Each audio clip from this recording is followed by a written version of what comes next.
gracias por acompañarnos de vuelta y ya están con nosotros los dos invitados con quienes vamos a conversar sobre esa seguidilla de entrevistas que hemos visto a través del programa Conclusiones con Fernando del Rincón en CNN.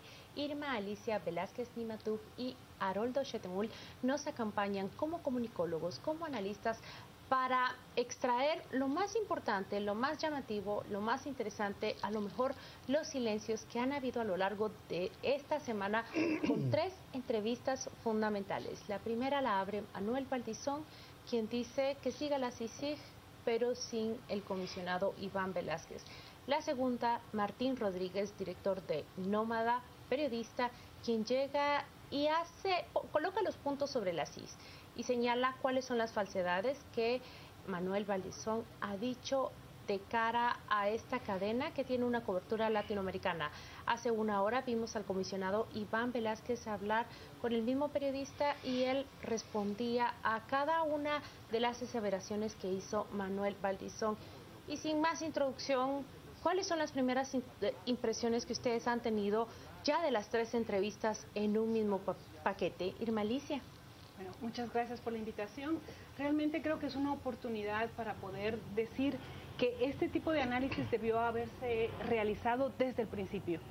Se ha dejado caminar y se ha dejado hablar demasiado al señor Valdizón y hoy podemos acumular una serie de acontecimientos en su vida académica, en su vida política y en su vida pública, la cual nos muestra una serie de variables en donde hay permanentemente mentiras, uso de la información a su beneficio, y hay una serie de acciones también que podríamos decir que si esto se hubiera parado desde el principio no tendríamos a una persona tan peligrosa en este momento en la posición en la que está.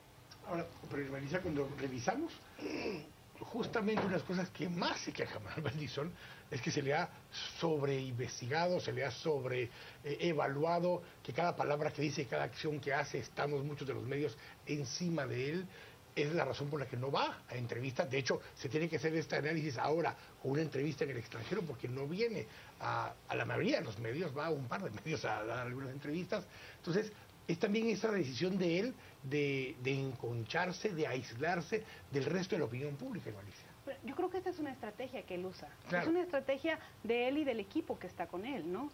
Pero realmente no es lo que él quiere en sí, obviamente. Él habla en los espacios públicos en donde a él le conviene y dice lo que él quiere, por supuesto. Y si analizamos esos discursos públicos, podemos encontrar un populismo pobre, un debate político que realmente no es del nivel de alguien que aspira a la presidencia del país. Ahora, eso no es solamente en él, ¿verdad? Eso está generalizado en todos los candidatos y candidatas, pero es mucho más visible en él.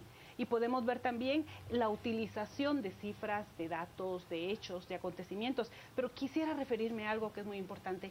Cuando alguien se profesionaliza al más alto nivel, como lo es hacer el camino para un doctorado, sabe perfectamente que no puede plagiar, que no puede mentir, que está en duda y que está en peligro su formación y su capacidad académica. Y sobre todo, alguien que llega a obtener un doctorado sabe que su trabajo tiene que tener un impacto positivo, un impacto en la comunidad y en su país.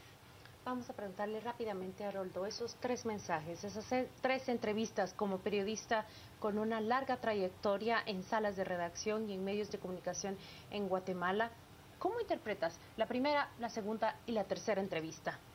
Bueno, lo que sucede es que en el caso del señor Valdizón, no me gustaría utilizar el término doctor porque tengo dudas acerca de su grado académico. Él maneja un doble discurso.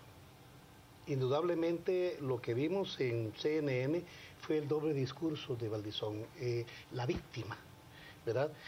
Lo que decía Quique en el sentido de que no viene a los medios independientes porque se le cuestiona demasiado, yo pienso que eso sería considerar que nosotros somos victimarios y no es así, ¿verdad? Un político cuajado en la lucha política debería estar acostumbrado al cuestionamiento constante, y si es una persona que no tiene una vida transparente, obviamente que va a resentir si se hacen preguntas muy fuertes, ¿verdad? Yo creo que en Guatemala hay una prensa independiente, una prensa que ha logrado traspasar los límites del oficialismo, y eso es lo que uno observaba en el caso de Nómada, o digamos la visión ecuánime, la visión certera que tiene Iván Velázquez. Eso nos permite verificar cuál es la diferencia entre una persona que se mueve en el ámbito de la justicia, una persona que se mueve en el ámbito del periodismo independiente, y un político que tiene un doble discurso y que siempre trata de esquivar la verdad a partir de una serie de denuncias, de falsedades. Ahora, parte de la lógica también de todo esto es que si su voto duro es un voto rural, un voto que no tiene acceso a las redes sociales, un voto que no tiene acceso a CNN, y cuando en todo caso hay programas como el de hoy, pues quitan el cable en lugares donde podría estar el acceso a CNN, tiene una facilidad para poder controlar y manejar la información que llega a ese voto duro. Es una estrategia de comunicación, es una estrategia de campaña, como lo decían ambos, pero entonces el problema es que funciona. Dio el problema para el resto de la población. El problema es que funciona la estrategia porque logra mantener un voto duro con la información que él quiere que le llegue en Galicia. Claro, pero es que eso ha ocurrido en los procesos electorales en este país. Con cualquier candidato. O sea, con cualquier candidato. ¿Qué podemos esperar en un país pobre, en donde el interior supera el 60% del analfabetismo? ¿Qué podemos esperar en el interior, donde la pobreza está casi al 68%? O sea, estamos hablando de poblaciones realmente necesitadas de cualquier tipo de prebenda que se le ofrece, ¿verdad? Y hay algo que se habla cada 4 años, las alegres elecciones, ¿verdad? Y eso lo vemos repetitivamente. Creo que ahora, con este proceso que estamos viviendo a nivel nacional, estamos viendo que la gente ya no quiere eso. Y quiero decir algo más. También hay caudillos en el interior del país, también hay familias indígenas de clase media, también hay de los otros pueblos que están dispuestos a apoyar porque reciben beneficios de esto. Y esto hay que decirlo, no es solo la gente pobre, no es solo la gente que no tiene que comer el día de hoy, es también sectores medios que se han beneficiado de este tipo de políticos y de privilegios, son los que los apoyan, les sostienen las campañas en el interior, financian toda esta serie de prebendas y de regalos, y ahí tenemos un problema y eso hay que desestructurarlo. Lo que hemos visto a lo largo de la semana podría ser la respuesta política a un tema legal. ¿Qué lectura se le da a Haroldo, por ejemplo, a que Manuel Valdizón llegue hacia la OEA a quejarse de esta manera de una comisión internacional? Hemos visto los diarios hoy forrados que manifiestan ese apoyo que recibe la CICIG de parte de organismos internacionales, pero ¿cómo se lee desde allá esa visita y esa queja? Yo creo que el señor Valdizón ha perdido un poco la perspectiva en el sentido de considerar de que en el exterior puede manipular la información. En el exterior yo creo que tienen una perspectiva quizá más amplia y más certera acerca de lo que ocurre en Guatemala. Organismos como la OEA, la ONU, pues tienen información muy directa. Lo que sucede es que él cree que el exterior es como Guatemala. Vemos, por ejemplo, ¿cuál es la característica del líder? Líder es un partido que está asentado sobre la base de cacicazgos, ¿verdad? Él mismo es un cacique propietario del partido. Él no suelta la pelota, pues él es el dueño de la pelota. Y para poder desarrollarse se ha juntado o ha agregado a su partido una serie de cacicazgos, y la mayoría de ellos, ese es uno de los problemas que le afecta fundamentalmente ahora al señor Valdizón, porque muchos de sus caciques son los cuestionados.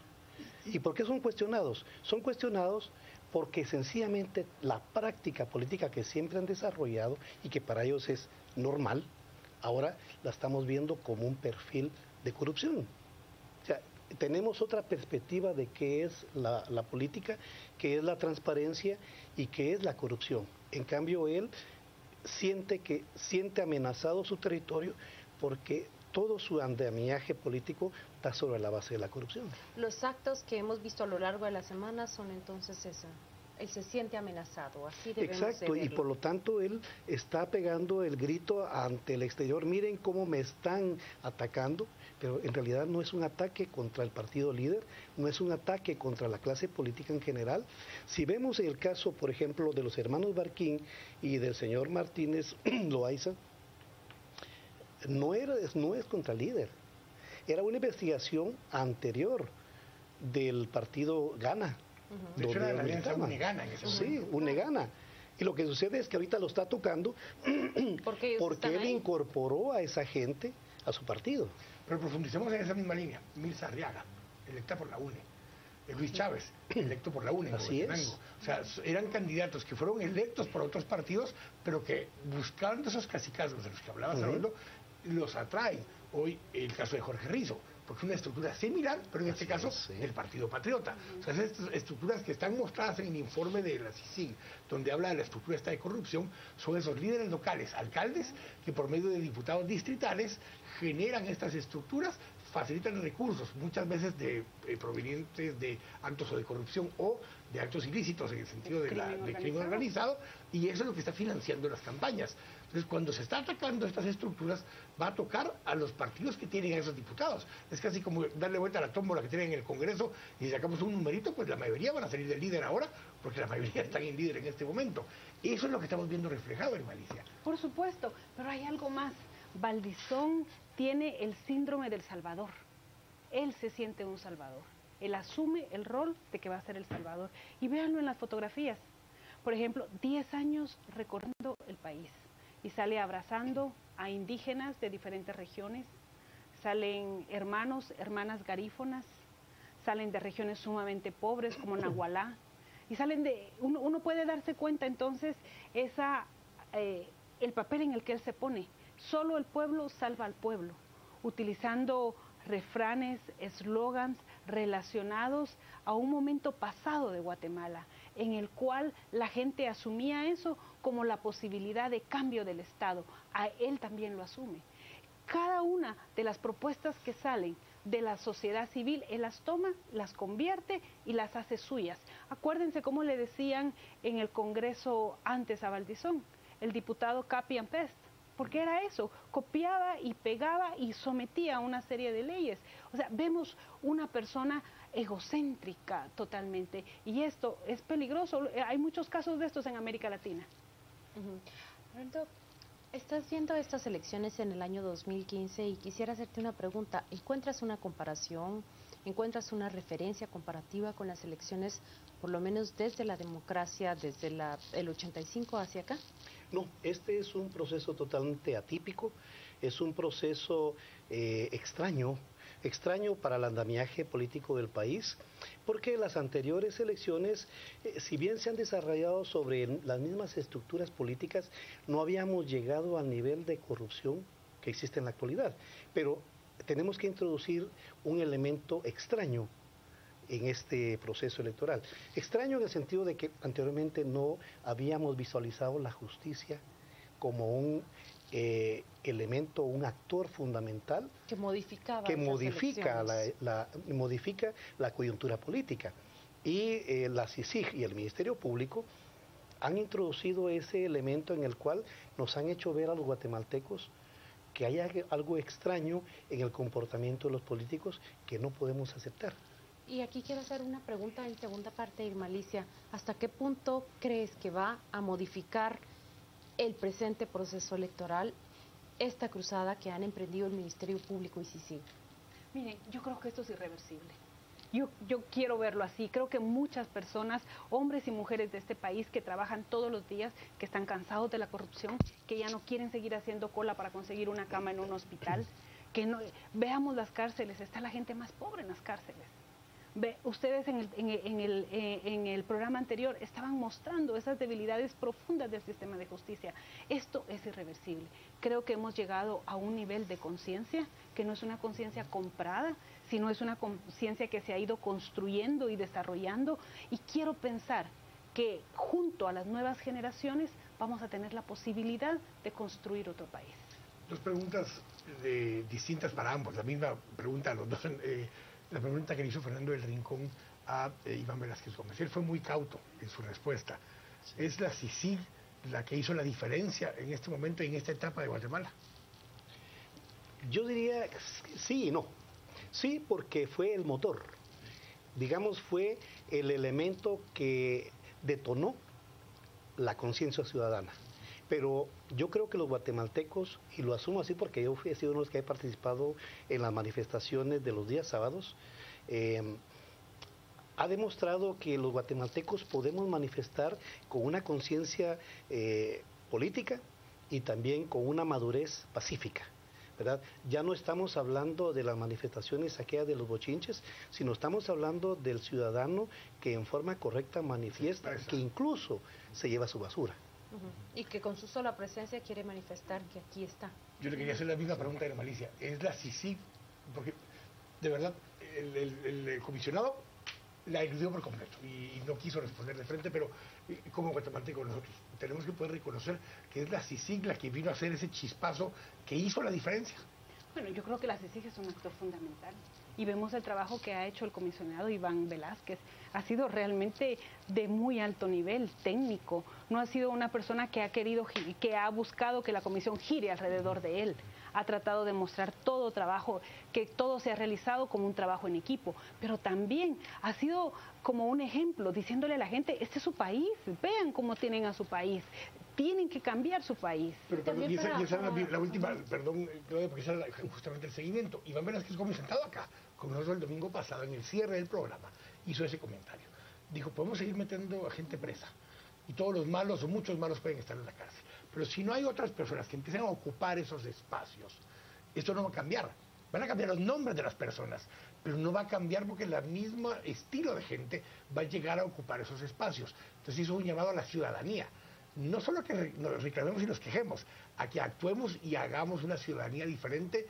Allá en Colombia la llaman la ley del atajo. O sea, que dejemos de ser de esa ley del atajo.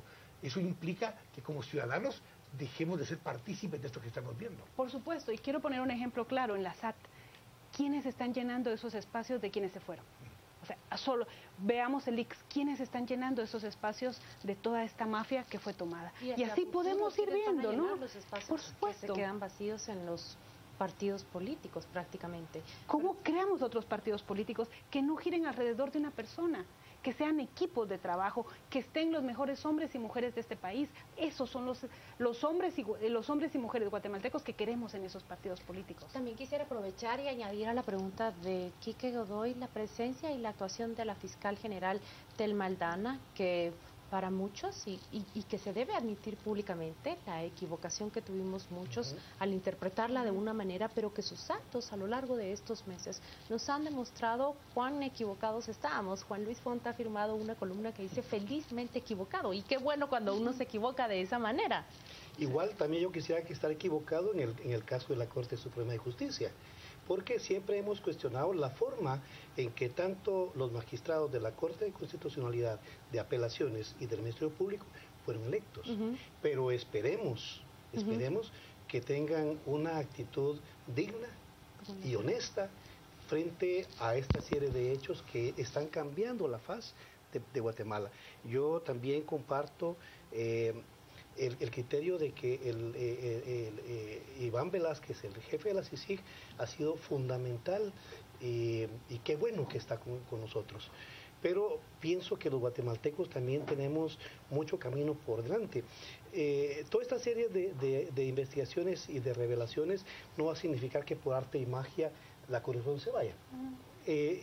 Indefectiblemente vamos a tener mucho camino por andar, pero yo creo que los guatemaltecos podemos ahora tener una perspectiva más amplia en el sentido de reclamar, de exigir y de poder hacer cambios. Apenas empieza, como ha dicho Quique Godoy en sus redes sociales. Les tenemos que agradecer a ambos por acompañarnos y contribuir en este espacio para el debate, la conversación y el análisis de los hechos que suceden en nuestro país. Y ahora vamos a escuchar qué nos dice Juan Carlos Sandoval de lo que se lee en nuestras redes sociales. Gracias, licenciada Méndez Arriaza. Vámonos a las redes. Juan nos plantea: cantamos victoria con la CICIG, pero ¿cuántos han sido condenados? ¿Qué indicios nos sirven para ver avances? Es lo que plantea Claudia. sí tiene razón en algunas cosas, pero se están pasando de la raya, haciendo cosas que no les corresponde, es lo que plantea Claudia. Néstor, pues el pueblo no es ignorante, la mayoría de los partidos sobrepasaron el presupuesto, investigan a todos. Denis nos dice, el financiamiento ilícito es fraude electoral. Jacqueline, las aplanadoras en el Congreso no las elegimos los ciudadanos, Dios los cría y ellos se juntan. Y Lisa, excelente análisis de Irma, es lo que nos plantea. Y Pablo, honestamente da miedo estos candidatos mesiánicos. Son los mensajes que tenemos esta noche en las redes sociales. Por supuesto, vamos a ir a la pausa, hablaremos de deporte y entraremos directamente al debate. Esta noche Quique Godoy y Edgar Ortiz hablaremos acerca de este caso de narcopolítica en el puerto de San José. No se lo pierda en el debate a las 10 p.m.